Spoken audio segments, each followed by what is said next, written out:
Hi, and welcome back to the Mike's On with College Football podcast, where we look at college football coast to coast from the bottom 10 to the top 10. Whole hog, we eat it all. So, a couple things from the last episode I want to just let you guys know about. A lot of the stats and figures we're pulling from are from Phil Steele. This is a go-to magazine for me that I get every single year. And you can too.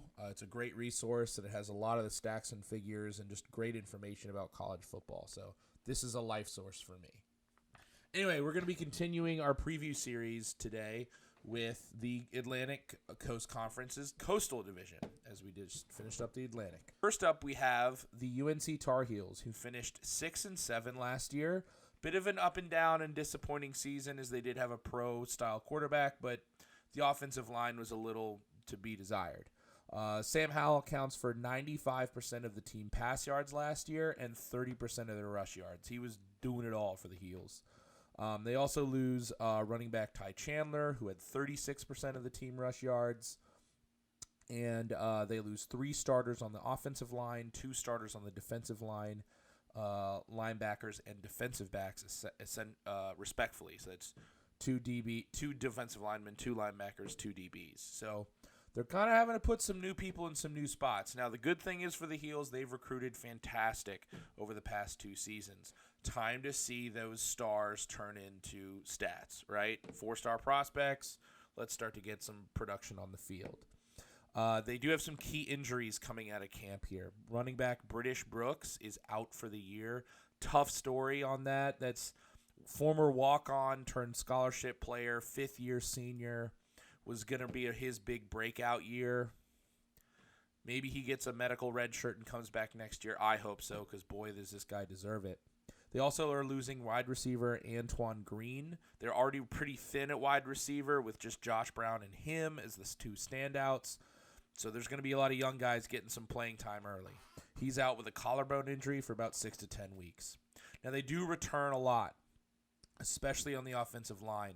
104 starts on the offensive line. That is 26 nationally. And they've got 72.7% of the guys that lettered last year back. That's 16th nationally. They do have some new faces in the coaching staff. They've got offensive line coach Jack Bicknell, who is coming in to help retool this offensive line that was a bit woeful last year, to be honest. As well as they're bringing back defensive coordinator Gene Chizik, who, if you're a Tar Heel fan, you'll know he came in during the 2014 and 15 seasons, or maybe just the 15 season, under Larry Fedora, whose defenses were absolutely terrible. He would score 50, but the other team would score 65. So Gene's coming in. He ran a great bend but don't break defense when he was there last time. Not sure what he's going to do now. Really hoping to see just kind of a step up in the defensive line and linebacking play, which has been a tad soft. The corners at UNC and the secondary have been really good, but they just kind of get pushed around by teams. So look for Gene to try to put some life into this defensive front.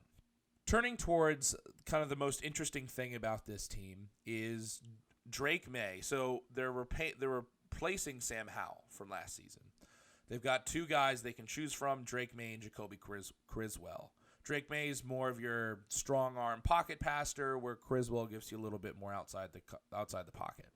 Drake May has been selected as the starter coming into their opener against Florida A&M, but I expect Jacoby Criswell to play as well because they're going to get up by 30 or 40 points and might as well let him have some ride. Big thing to watch for UNC. As I said, they've recruited some studs on the defensive line. Can they get over the hump in stopping the rush from other teams? They gave up 200-plus yards rushing in 6 games last season. Offense is going to start slow, most likely, with new quarterback, young receivers. The defense got to show up and help them kind of get through the beginnings of games. They got 8 returning starters over there, and they've got good corners. They need to start strong.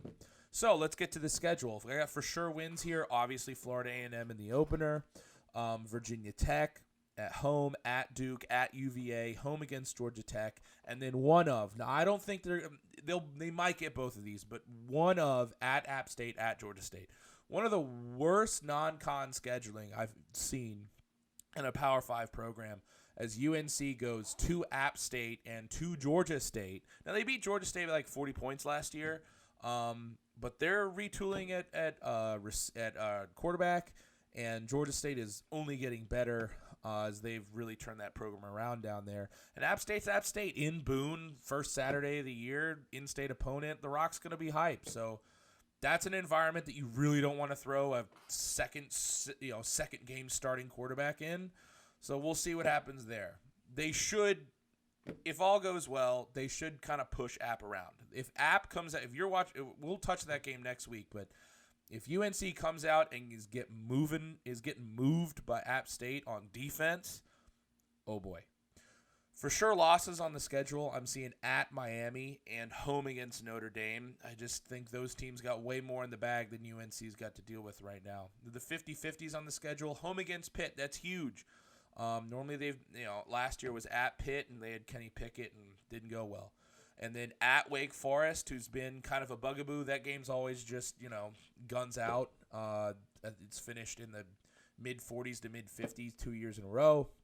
And then home against NC State's a rivalry game. Throw out the records. We'll see what happens. Kind of a good prediction for them this year, I think, is 7-5 and 8-4. 8-4 would be a nice return to baseline form for the Heels this year. And with the Coastal being kind of as wide open as it is, Pitt won last year. We'll talk about them more later, but they're not. They're retooling at quarterback as well. I don't think Pitt's going to take the Coastal by storm, so it's kind of an open race here. I think a good goal for the Heels is win your winnable games, and in November, be in contention for the Coastal. If they fudge up early, I mean, in the non-con, I guess it doesn't matter, but you got to be able to take care of home against Virginia Tech, home against Georgia Tech, and at UVA. Those are 3 division games. You got to win them. They're bad teams. Put them away. So be contending in November and go for the Coastal, man. It's wide open. This is last year of the Coastal. The Coastal, if you're a little new on it, has been one of the most wild divisions in college football. It has had 7 winners. So each team in the Coastal Division has won the Coastal Division in the past 7 years. 7 winners in 7 years. Parity galore. It's been absolute grab bag of tricks. So we're going to move on now over to Miami. Ooh, boy. Maybe the crown jewel of the Coastal this year. They finished last year with 7-5 in Manny Diaz's last season as he was ousted. They do lose. They lose all but one starter on defensive line, but they've brought in 5 transfers. So, as we talked about in the ACC Atlantic episode, transfers, maybe they plug in, maybe they don't. We'll see what happens with this staff. Key injuries, their left tackle, Zion Nelson, has been a 3-year starter. He missed camp with an injury and is probably going to miss the early part of the season. Not a lot there. Now, returning production, they return 7 starters on offense as well as defense, and they return a ton of starts on the offensive line. They return 137 of them. That's 4th nationally. 70.1% of their sacks that they produced last year are coming back, as well as tackles for loss and interceptions. Kind of like the defensive havoc. They return a lot of it. So, and that's 25th nationally. So they're going to return a lot in the trenches on both sides of the ball. And if we know anything about new coach here at Miami, Mario Cristobal loves to run the damn ball. And with this amount of strength in the trenches, I imagine they'll do just that. They bring in also defensive coordinator Kevin Steele, formerly from A&M, formerly from Arizona University, formerly from the XFL that just happened. Kevin Steele's been all over the place. And offensive coordinator Josh Gaddis, who was just at Michigan last year. If you watched Michigan's offense, it was a bit run heavy, but they won 11 wins and they beat Ohio State. So went to the playoff. as well as Charlie Strong, former University of Texas at Austin head coach as your co-DC. He was also at University of South Florida as of recent. So, big thing that I like about this team, they do return an NFL caliber quarterback in redshirt sophomore, third year, Tyler Van Dyke. And they filled holes on the roster with the transfer portal as well as players coming off injury that just were out last season. I think a marriage of an experienced offensive line and Mario Cristobal is a recipe for success. The passing game could be a bit of a slow build, but the defense should be strong enough in this very weak division, or wide open. Not weak, but wide open. Mark your calendar for November 19th at Clemson. I think that game is going to be a preview of what the ACC championship could look like. For sure wins on the schedule. Bethune-Cookman off the rip, going to have them. Southern Miss as well as Middle Tennessee State. That non-conference schedule is pretty soft. They also have home against UNC, I think, is a win. At Virginia Tech, home against Duke. At UVA, home against Florida State, and at Georgia Tech. So that is about 8 wins that I think are just in the bag. I don't see any for sure losses on the schedule for this team, but there's some games that could go either way. At Clemson, as we just talked about. Home against Pitt. I think Pitt has a strong defensive line, which could, strength on strength there, could give Pitt a fighting chance. At Texas A&M, that's about the third week in. That's going to be a big test, and we're going to learn a lot about this Miami team from that.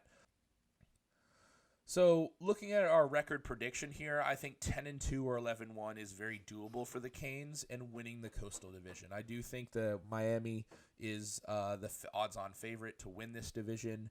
And, I mean, even if they go 10-2 and don't win the division, that means like someone else in the Coastal did really well, or they just lost, or they dropped 2 conference games, which would be very interesting. That'd be awesome for Miami to get back to double-digit wins.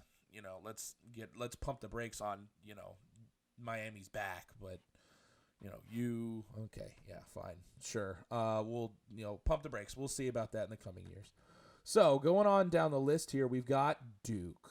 Duke University, oh boy, finished 3-9 last year.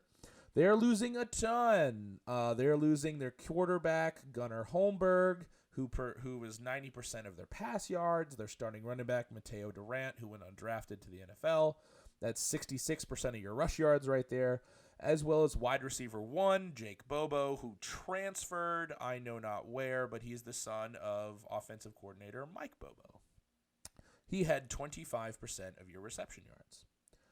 No key injuries I could find coming out of camp for them, but they do return. So they lose a lot there, but the one thing they do return is offensive line. They return 124 starts on the offensive line. However, the offensive line was kind of bad last year. I got the opportunity to watch them against Wake Forest in October of last season. Wake Forest handled them pretty solidly, 45-7, 45-14. And sans the first drive that Duke had, it was pretty bland. They really didn't try to do much. They'd get in 3rd and 15s and just run a draw. They popped a couple runs, but overall, against a weak run defense Wake Forest team, that offensive line didn't do much. So you return a lot of experience, which is awesome, but it didn't produce last year. So kind of cancels each other out. So Duke is overhauling their entire staff. David Cutcliffe, kind of mutual separation agreement with Duke, and they're bringing in a new head coach Mike Elko, who is former defensive coordinator at Wake Forest, former defensive coordinator at Notre Dame, and former defensive coordinator at Texas A&M. He brings with him offensive coordinator Kevin Jones, as well as defensive coordinator Rob Smith. I really think Mike Elko is going to probably model Duke off of what he learned from Dave Clawson at Wake Forest. It's a complete rebuilding year for Duke. The O-line is the best aspect of the team, but it really didn't produce wins last year, so I'm not sure. As I said, it's a rebuilding year. Let's check back in with Duke in about 2024. Let's give them a few years, and we'll check back in. In terms of the wins, NC&T at home against Temple, home against UVA. Everything else, I think they're going to lose. We're not going to run through the list. Really, my prediction here, as well as goals for Duke's first year under Mike Elko, try to win 2 conference games and don't lose to NC&T at home to start the season. An FCS non-conference loss would look terrible and would lose a lot of morale straight out of the gate. If they could, Temple is a terrible program, and UVA has lost a ton. Grabbing them maybe at Georgia Tech, that's also late in the season. We'll talk more on Georgia Tech later, but the game at Georgia Tech is very special, and I'll touch on that later. Win 2 conference games, don't lose to A&T. Check back with Duke in 2 years. UVA, speak of the devil, here we go. 6-6 last year. A good season by UVA standards, I would say. Their quarterback, Brennan Armstrong, is absolutely a joy to watch. Strong arm, mobile, lefty, and just gamer. Not afraid to sling the pill and take chances. And their offense was all over the place in terms of just tricks and throwbacks and putting different guys at quarterback. They threw it back to linemen a bunch. It was a lot of fun to see. They scored a lot of points, but the defense was terrible. However, their former coach stepped down, and they're getting a new head coach this year. And with a new head coach comes some attrition. They're losing all 5 starters on the offensive line. They actually lost 4, and the 5th one, high-caliber center, transferred to Michigan to start. They also lost a kicker and a punter. So special teams plus O-line. Not a great start for Tony Elliott in year 1. They've also had, so to fill that offensive line vacancy, they've tried to bring in some transfers, but they're from the FCS level. Guy from Georgetown, Mac Hollensteiner, originally committed to UVA and then decided that he didn't want to, so he went back to Georgetown. He's only started 13 games in his career, and he's a 5th-year senior. They've also brought in a guy from Harvard as well as James Madison, or maybe not James Madison, definitely from Harvard. Whoever they bring in, you're bringing in an offensive lineman from the FCS level. I don't think that's going to go well in the ACC. However, they do bring back Brennan Armstrong. He's an NFL player, and they bring back the top 3 of their wide receivers from last year, as well as 6 of the top defensive backs. Now, there isn't a ton of depth. There isn't a ton of talent deep on the defensive side of the ball. They're going to be very offensive-minded and very probably pass-happy with this offensive line that's kind of being pasted together. We'll see.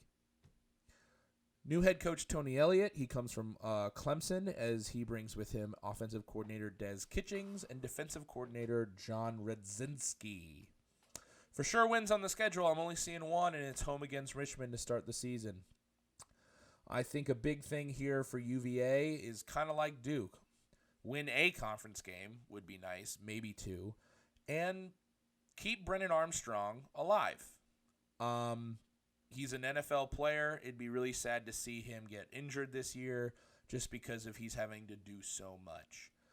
Hats off for him for returning. That's huge for the program that he would think about returning in a kind of rebuilding year for the program. He definitely could have left and entered the draft, but he likes UVA, so he wants to stay for another year. It's a total rebuild year for UVA. We're going to kind of check back with them in about 2024 like Duke. But, hey, offense might be passing-wise Flames. So we're going to check in because it could be fun. And Brennan Armstrong's a fun player. So we'll check back in with UVA.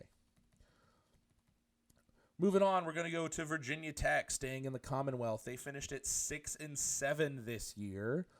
They lose their both quarterbacks, both of their top 2 wide receivers, 3 offensive line starters, a kicker, and their long snapper. Couldn't find any injuries from camp. However, they do return 75% of their tackles from last season, so the defense stays mostly intact. And their linebacking core could be the best unit, on the team. So they did fire their head coach, and they brought in new head coach Brent Pry from Penn State, as well as offensive coordinator Tyler Bowen and defensive coordinator Chris Marv.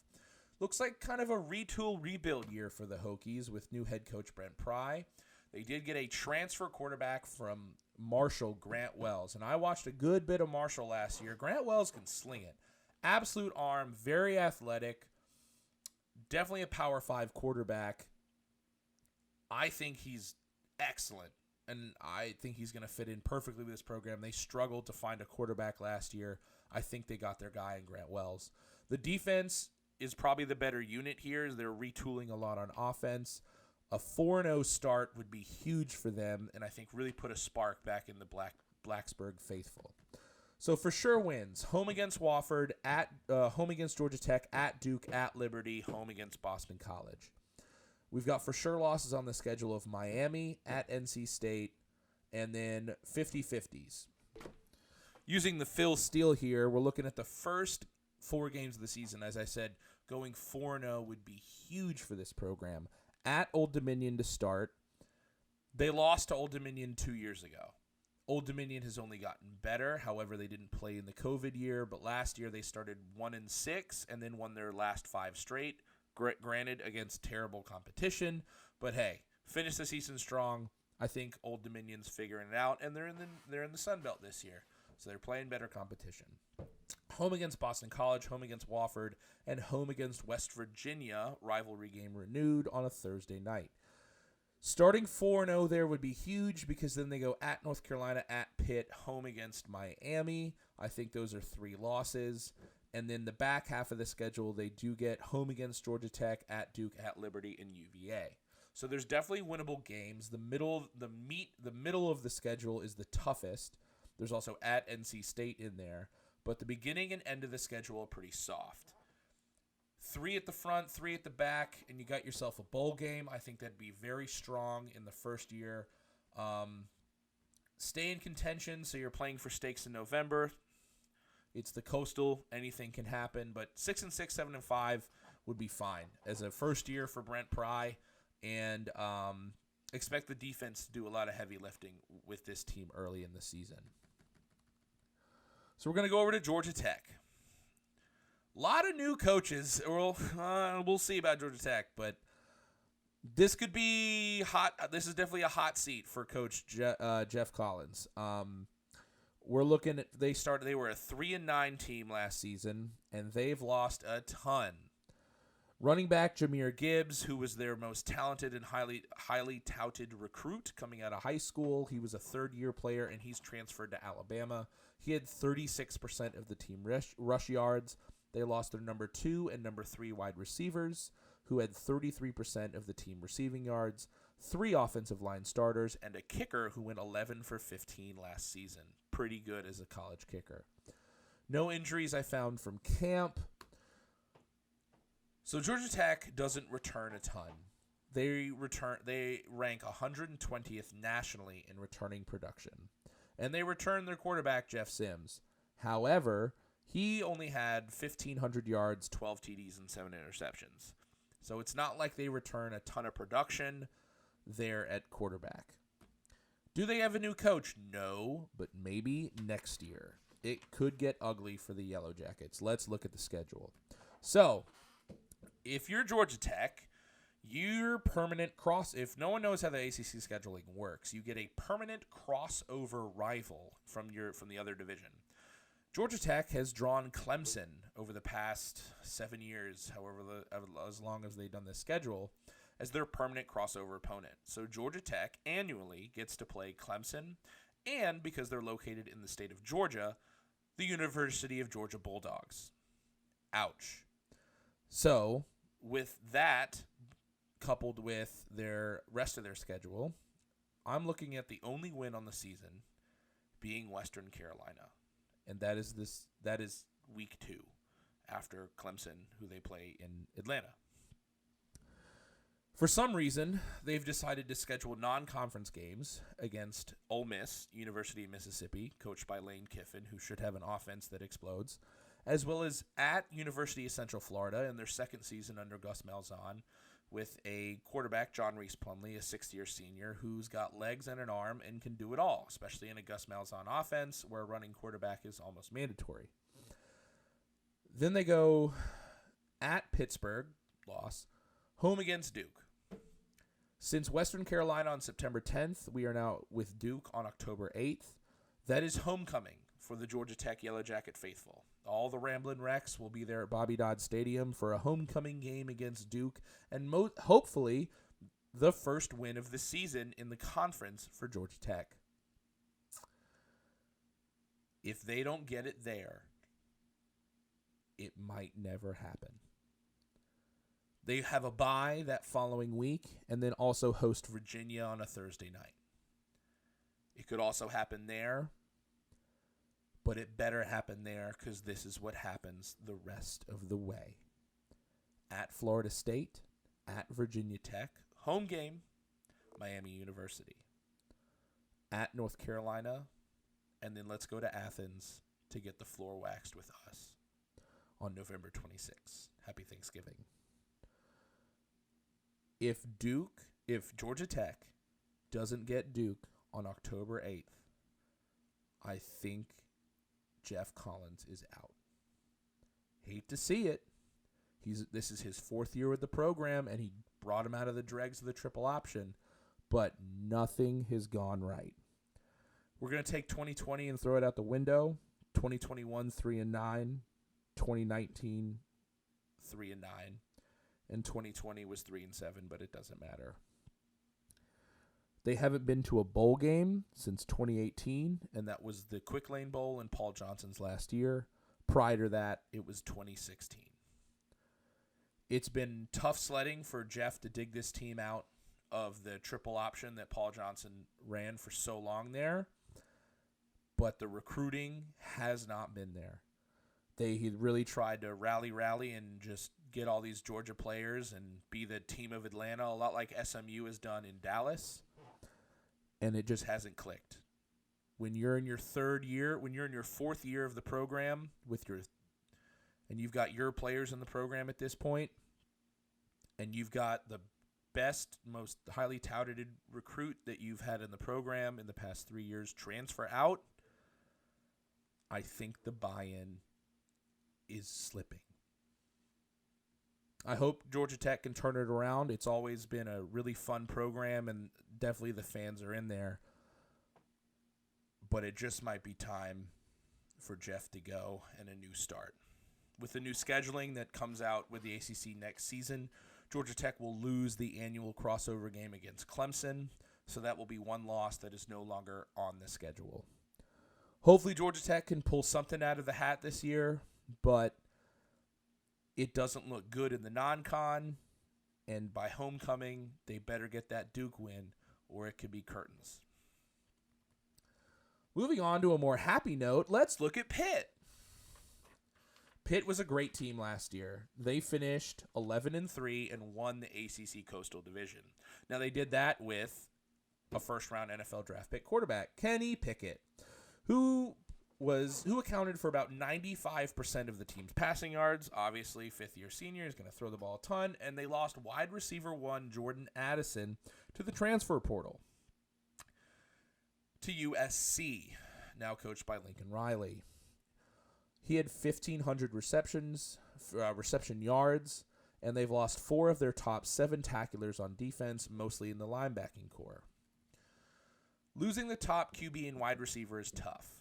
But Pat Narduzzi returns a strong defense and a seasoned offensive line. 145 starts, second nationally, and the defensive line is always going to be nasty with Pat Narduzzi.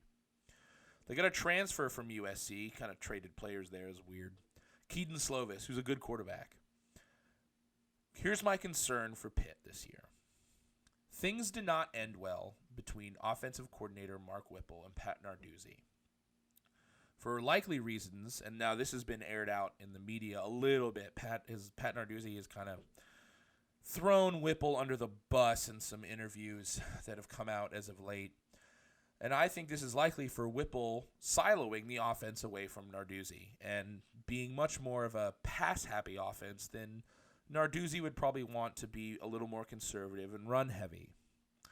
If Narduzzi tries to take the reins back on offense and leans into the run too heavily to where it's almost inefficient and slows down the game so much, it could allow for some losses to occur where they shouldn't. If you're going to limit that many possessions and you're going to keep the game that tight, you can't win every single game 20-17. Someone's going to end up biting you. You got a good quarterback. You've got good receivers behind Jordan Addison. It's not like this offense is just going to return nothing. The offensive line is good. They're going to stand up in pass protection. They're going to play in the Coastal Division where like half these teams, as I've talked about, are getting new head coaches and lost a ton. Georgia Tech is dead man walking. Like this, it's not a hard division to win in. You don't want to see your coach play not down to his competition, but a such simplified and old version of football that it allows for some of those teams to close the gap. Their new offensive coordinator is Frank Signetti, who's been there before. And for sure wins on the schedule, I'm looking at Western Michigan. That's at Western Michigan. They lost to last year, but like, I mean, if they lose to a MAC team 2 years in a row, I don't know what they're doing. They home against West Virginia, home against Rhode Island, Georgia Tech, Virginia Tech, and Syracuse all at home, and Duke at home, as well as at UVA. I don't see any for sure losses on here. Their crossover from the other side looks like Louisville and Syracuse. That's a great draw. Schedule 50-50s are home against Tennessee. That game should be really fun. At University of Louisville, at UNC, and at Miami. What do we think Pitt's going to do this year? I think they could contend for the division again. They could I think 10-2, 9-3 is apt for them to place in, and I think they'll contend within the division. I think you're looking at, in this division, it's Miami, Pitt, and UNC in terms of people that are really going to compete for this division. Duke, UVA, and Georgia Tech, and kind of Virginia Tech, but I think Virginia Tech's just a little more put together than those three, are all going to just rebuild. Obviously, we talked about Georgia Tech. They might just implode. So, yeah, I think Pitt has a strong chance to contend when they play Miami last game of the season. So, if they can keep their nose clean through conference play, they do have at Louisville, at North Carolina, both of those teams coming off a bye in the middle of the season. There's your test right there, October 22nd, October 29th. Back half of the schedule in November, home against Q's, at Virginia, home against Duke. I think those are 3 wins there, and it all comes down to Thanksgiving at Miami. So mark your calendars for that one. And that's going to wrap up our ACC Coastal Preview for the football season. As always, guys, please like and subscribe. I am just now launching this channel. And we're going to be coming at you all football season long. We're looking at weekend previews, weekend wrap-ups, and then a third episode through the week that is kind of a special interest, or we might even be doing these conference previews in the first week on the weaker conferences, so those will be in there. But yeah, as always, guys, I'm big on questions. I want to field all your questions.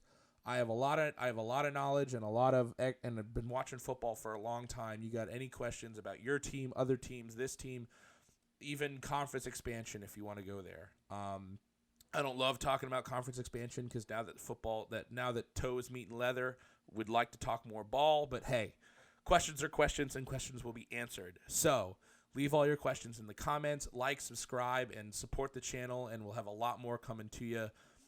Join me for the ride this season. It's going to be a great one. Have a great day, guys.